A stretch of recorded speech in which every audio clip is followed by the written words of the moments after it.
All right, welcome back to the deep dive, everybody. We love diving into organizations with a ton of history and mystery, and it's hard to top Freemasonry for that, wouldn't you say? Oh, for sure. It's got it all. Founding fathers, Mozart, Winston Churchill, all these huge names tied to this one fraternity. But then on the other side, you've got bans by dictators, conspiracy theories everywhere. It's like you're looking at two totally different groups, right? Exactly. So that's why we're diving deep today, going past all the speculation to get to the core of what Freemasonry really is. And for this deep dive, we've got an awesome source, Freemasons for Dummies by Christopher Hodap. Now, Hodap actually knows what he's talking about here. He's a 33rd degree Mason himself, so we're getting an insider's perspective. Okay, so straight off the bat, secret society or fraternity? I've got to ask, because I've heard both, and there's a big difference. Right, and Hodap makes it clear. Freemasonry is a fraternity. They have their private ceremonies and ways of recognizing each other, sure, but they're not exactly hiding. Millions of members worldwide, they meet openly. It's not like some shadowy group meeting in a basement somewhere. That makes sense, but then why all the historical pushback, right? Dictators banning them, religious groups being suspicious. If it's so open, what's with the strong reactions? Well, you got to think about what Freemasonry stands for. They're all about individual liberty, freedom of thought, and their focus on morality isn't tied to any one religion. So it could be. Those ideas, they can rock the boat big time, especially for regimes that want total control or religious institutions that see themselves as the only source of moral authority. So it's not the secrecy itself, but the potential for these ideas to disrupt things. Interesting. But let's get into how they're structured. They've got all these degrees: entered apprentice, fellow craft, master mason. Is it like climbing a ladder, gaining more power as you go? Not so much about power, it's more about self-discovery. Ah, Each degree uses rituals and symbolism, Hodap explains, to teach certain lessons, encouraging guys to look inward and grow morally. Like taking those stonemason tools, the square, the compass, and using them to build, well, character. I'm seeing why Hodap called his book Freemasons for Dummies. There's a lot to unpack. But to really get these degrees, we need to go back in time, right? Absolutely. Hodap takes us back to the original guys, the operative masons. They were the ones building cathedrals, castles, those architectural wonders. Oh, yeah. But they weren't just skilled laborers. These guys were masters of geometry. They held the knowledge to create these amazing structures. And of course, with that knowledge came the need to protect it, to make sure their skills stayed valuable. So their secrets were how they protected their craft. Yeah. I bet we're talking about the origin of the famous Masonic handshake here, right? Exactly. But as Europe moved into the Age of Enlightenment, things began to change. It wasn't enough to just build physical stuff anymore. The emphasis shifted to building character, intellect, morality. And that's when speculative masonry started taking shape, attracting intellectuals, artists, even aristocrats, all drawn to this idea of self-improvement. So they took practical tools and concepts and gave them a whole new layer of meaning. That's fascinating. But this transition wasn't always smooth, was it? You mentioned controversies before. Oh yeah, Freemasonry's had its fair share. Like, there's this whole theory that the Knights Templar, when they were fleeing persecution, ended up in Scotland and influenced the development of speculative masonry. The Knights Templar, those warrior monks. Yep. Imagine that. Guardians of holy relics passing on their knowledge and rituals. Seems like a Dan Brown novel. But is there any truth to it? Hodap lays out the arguments, but he's honest about the lack of hard proof. It's more about the appeal of those connections. And then there were more down-to-earth controversies, rivalries between different Grand Lodges, differences in their rituals, competition for members, Masonic drama on a grand scale. So these internal disputes actually helped shape Freemasonry as we know it today. They definitely played a part. Some Grand Lodges were formed because of these disagreements, the variations in rituals we see. It all left a mark. And then, of course, we've got the big one, the anti-Masonic movements. Right. Got to try to understand why promoting brotherhood and self-improvement caused so much fear and opposition, Was it just fear of the unknown, like secret rituals making people imagine the worst? That was part of it, sure. The secrecy plus the perceived influence Masons had, it was like a breeding ground for conspiracy theories. I guess it makes sense. But it wasn't all just irrational fear. Remember, Masons were often associated with more liberal ideas, the focus on individual liberty.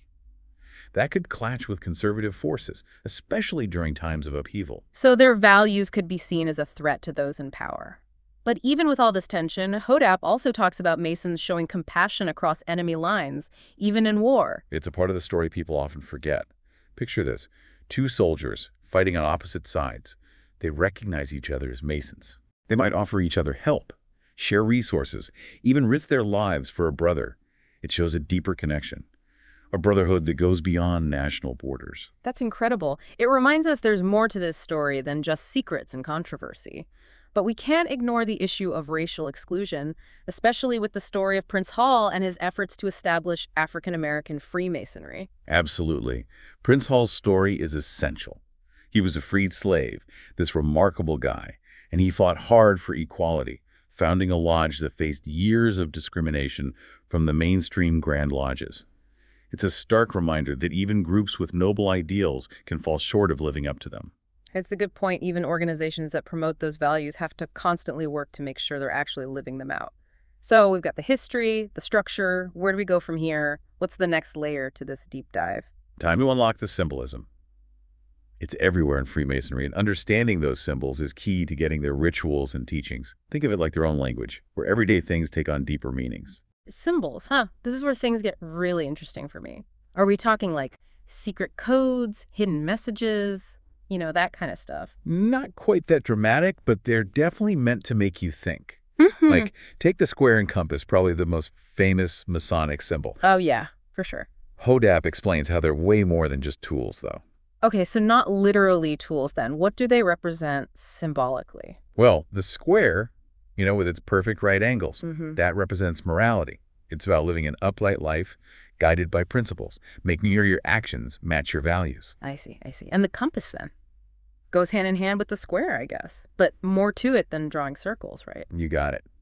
The compass represents boundaries, the limits of what we know, but also the potential to grow. Okay. It reminds us that there's always more to learn, more to discover, always got to keep expanding our understanding. So morality on one side, pursuit of knowledge on the other. Seems like a pretty balanced philosophy. And that's where the two symbols come together. Right. Representing that duality, balancing our inner and outer worlds. Makes me think about how we use symbols in our own lives. I mean, logos, flags, even emojis, they all mean something beyond the image itself. That's a great point. And it's something Hodap emphasizes. Freemasonry is tapping into something very human, finding deeper meaning in symbols. They use them to teach, to inspire, to create a shared understanding among members. Okay, that makes sense. But what about a symbol that's a little more controversial, like the all-seeing eye? Hard not to see that and think about conspiracy theories, secret organizations controlling everything. It definitely gets people's imaginations going. But it's important to separate the Masonic meaning from all that. For them, it represents God watching over us, a reminder that our actions are being observed by a higher power. So more about accountability than some shadowy group keeping tabs on everybody.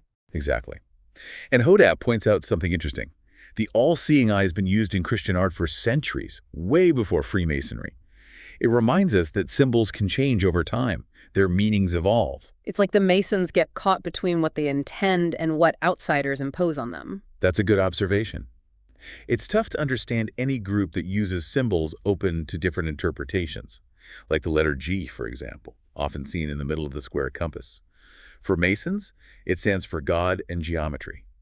Wait, both? How's that work? It's actually a topic of debate among Masons themselves. Oh, wow. Some believe the two meanings are connected. God is the architect of the universe, geometry being his language.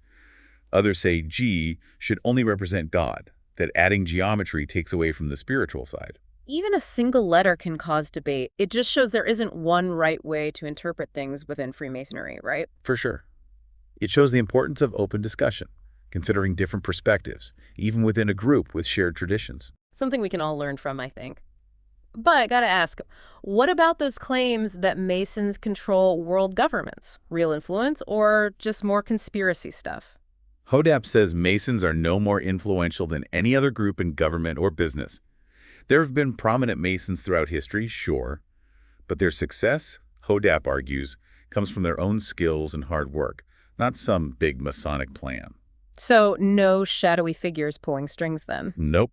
And it reminds us that just because some influential people are Masons doesn't mean they're all working together for some hidden agenda. Right. It's about looking at the bigger picture, not jumping to conclusions based on Well, fear and speculation. Exactly. And speaking of speculation, there's that crazy theory linking Jack the Ripper to Freemasonry. The idea that he was carrying out these ritualistic murders based on Masonic symbols. Okay, that one's got to be made up, right? Nobody actually believes that, do they? More than you'd think. Hmm. But Hodap breaks it down, shows there's no evidence, and honestly, the accusations are pretty ridiculous. It's just sensationalism, using Freemasonry as a scapegoat. It makes you wonder why people always come up with these wild theories about them. Just the secrecy, maybe. Secrecy plays a part, but it's also the power of symbols and how they can be twisted to create fear and suspicion. It's a reminder to be critical thinkers, to question what we're told, and to look for real evidence before jumping to conclusions. Couldn't agree more. And it seems like that's what Hodap wants people to do. He's not just defending Freemasonry, he's encouraging us to think critically about the information we come across. So it's about understanding this complex organization in a nuanced way, not just accepting or rejecting it based on what we hear. Exactly. And that's why we need to explore all sides of it, including those appendant bodies we've mentioned before, the York Rite, the Scottish Rite, and others. They offer a deeper look into specific traditions and philosophies within Freemasonry. Okay, let's dive into those. The York Rite sounds particularly interesting with its Royal Arch, Cryptic Mason, and Knights Templar degrees. We're getting into medieval history and chivalry here, aren't we? It definitely draws on those themes, yeah. The York Rite explores Masonic history, the legend of King Solomon's Temple, the symbolism of those ancient builders, connecting the present to the past, finding meaning in those traditions. And the Knights Templar degree. Actual knights, swords, quests for the Holy Grail. Not exactly, but it does take inspiration from those ideals. Courage, honor, piety. It's about applying those virtues to modern life, striving to live by those principles. So they're like role models for personal growth. And what about the Scottish Rite? What makes it different from the York Rite? The Scottish Rite is known for its more philosophical and esoteric teachings. With its 33 degrees, it takes Masons on a journey through history, philosophy, ritual. It encourages them to explore deeper layers of symbolism and meaning. Albert Pike, remember him? He had a big influence here, writing a lot about its rituals and philosophy. 33 degrees, that's quite a journey. Are they all full of secret handshakes and elaborate ceremonies? Well, some degrees focus more on lectures, discussions, study Masonic history and philosophy. It's about intellectual exploration and personal reflection, using Freemasonry to think about those big questions about life, meaning, purpose. So for the deep thinkers. Yeah, exactly. And then there's groups like the Shriners International, known for their philanthropy, especially their work with children's hospitals. Ah, yes, the Shriners. Can't miss those fez hats. But their dedication to helping kids is truly remarkable. What's the connection there? Those fun-loving fez wearers and their incredible charitable work. It's all part of that same spirit of brotherhood and service, Hodap explains. Shriners believe that serious work and having fun can go together. They bring joy and laughter to their communities while making a real difference in the lives of so many kids. It's a good reminder that doing good doesn't have to be all serious all the time. But what about women? Do they have a place in Freemasonry? Traditionally, it's been for men only, but that's starting to change. There are organizations like the Order of the Eastern Star that welcome both men and women. They focus on family values, charitable work, drawing inspiration from biblical heroines, emphasizing things like fidelity, charity, courage. So even though the traditional lodges are still male-only, women can participate in groups that share those core values. Right, and it's a sign of how Freemasonry is changing, adapting to the times while holding on to its core principles. Shows that even centuries-old traditions can evolve and become more inclusive. But after all this, the history, the symbols, even the conspiracy theories, the big question remains. Does Freemasonry still matter today? In a world that's increasingly digital, globalized, fast-paced, do they still have a place? That's the key question, isn't it? Yeah. And Hodap tackles it head-on. He believes Freemasonry offers something that's becoming rare: genuine connection and belonging. Interesting. You hear a lot about the decline of social capital these days, the loss of those face-to-face interactions that build community. Could Freemasonry be a solution to that? Hodap thinks so. He sees it as a way to combat the isolation and disconnection many people feel today. The lodges give people a space to meet, to build relationships, and to talk about things that matter: life, morality, self-improvement. So it's not just about escaping the digital world, but about developing skills that can help us navigate the modern world. Exactly. Personal responsibility, ethical conduct, civic engagement. These things are super important in a world dealing with political division and ethical problems created by technology. Like they're trying to bridge the gap between tradition and the modern world, offering timeless values in a contemporary context. Right? And they're not afraid to adapt. They're doing one-day classes to make things more accessible and using the internet to reach a wider audience. It's a balancing act, keeping the traditions alive while evolving. A delicate balance indeed. But we can't just ignore the secrecy, can we? Doesn't that go against their values of being open? It's a fair question. Hodab says it's not about hiding anything bad, but about preserving the sanctity of their rituals and creating that feeling of exclusivity, of brotherhood. So it's about that feeling of belonging, that shared experience that strengthens bonds between members. Precisely. And there's a historical reason, too. Remember those operative Masons protecting their trade secrets. That tradition of secrecy has become part of the mystique of Freemasonry. Yeah, I can see that. There's something about secret rituals and knowledge that draws people in. But how does that fit with their desire to have a positive impact on the world? It's about recognizing that Freemasonry has different layers. They have their internal traditions, their private ceremonies, their ways of recognizing each other. But they also have a commitment to helping their communities and living their values out in the world. It's not one or the other, then. They're not choosing secrecy over openness. They're finding a way to balance both. Right. And it's important to remember they're not hiding their existence or where they meet. They just keep certain traditions private, like how a family might have their own inside jokes and customs. That's a great way to put it. It makes sense they'd want to hold on to those traditions. But before we move on, we got to circle back to Prince Hall and the impact of African-American Freemasonry. You're absolutely right. Prince Hall's legacy is so important. We got to remember, he was a freed slave who fought for the rights of African Americans, including their right to establish Masonic lodges. Even though they faced discrimination from mainstream Grand Lodges for years, Prince Hall Freemasonry thrived and created its own traditions. It's a real testament to their perseverance, holding on to those core principles even when facing exclusion and prejudice. And absolutely. And we can't forget the role they played in the fight for civil rights and social justice. Prince Hall Freemasons were often leading those movements, supporting marginalized communities and challenging the status quo. So they were not just building character within their lodges, but working for a better world outside of them, too. It shows that sometimes living up to those Masonic ideals means going against the grain, fighting injustice. And it's inspiring to see how Freemasonry has become more inclusive over time. The fact that mainstream Grand Lodges recognize Prince Hall Grand Lodges now is a sign of progress. It shows they're committed to brotherhood and equality, even if it means facing some uncomfortable truths about the past. It's a journey that's still going on, but it's encouraging to see those steps towards a more united and inclusive Masonic world. It makes you think about how we can apply those lessons to our own lives, doesn't it? Absolutely. It reminds us that progress takes time, effort, and being willing to challenge our own biases. But, by embracing that, we can work toward a world that's more just, more equitable, and reflects those values of brotherhood and understanding. As we're wrapping up this deep dive into Freemasonry, it's amazing how much it challenges what we think we know.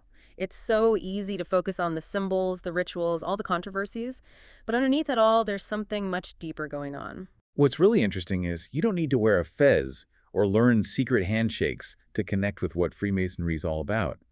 It's about recognizing those universal values: integrity, compassion, helping others, and finding ways to live them out in our own lives. That's a point Hodap makes really well in his book. There's this story he tells about a Masonic ritual where a candidate is blindfolded, symbolizing the limits of what we can understand. It's not about keeping people in the dark, but about showing them there's always more to learn, and staying humble is key to growing as a person. Powerful image, right? And it gets at that idea of Freemasonry being a journey, not a finish line. It's all about constantly working to become better versions of ourselves, both inside the lodge and out in the world. And that connection to the outside world is so important. It's not enough to just talk about brotherhood and morality inside the lodge. Those values have to translate into action, into actually making a difference. A great example of that is the Shriners Hospitals that Hodap talks about. Yeah, those are amazing. They take those Masonic values of charity and compassion and do something really incredible with them, providing specialized medical care to kids who need it, regardless of who they are or if they can afford it. Shows that doing good doesn't have to be about big, showy actions. Sometimes it's those simple acts of kindness, those little things we do that make the world a better place. It's about understanding that each of us has the power to make a difference, to build stronger communities and, to make the world a little better than we found it. That's a message that goes way beyond any one group or organization. So as we close out this deep dive, I want to leave our listeners with something to think about. We've looked at the history, the symbolism, we've even talked about the controversies. Now it's time to take all that and see how it applies to our own lives. If we connect this to the big picture, it's about asking ourselves, how can we live with more integrity, more compassion, more willingness to help others? How can we embody those principles no matter what we believe or who we associate with? Those are some big questions to consider. And you never know, maybe exploring those questions will help us discover a bit of that Masonic spirit within ourselves, that drive to connect with others, to make a difference, to leave things better than we found them. Because that's what really matters, right? Mm. It's not about the secret stuff or the old rituals. It's about trying to live a life that reflects those values of brotherhood, helping others, being a good person. Well said. And on that note, I think it's time to wrap up our deep dive into Freemasonry. We hope you keep exploring, keep questioning, and keep looking for those connections that bring us all together. And hey, if anything we talked about today sparked some thoughts, questions, or even your own stories about Freemasonry, please share them with us in the comments. Let's keep the conversation going. Absolutely. Until next time, folks, keep diving deep, keep being curious, and remember, there's always more to discover.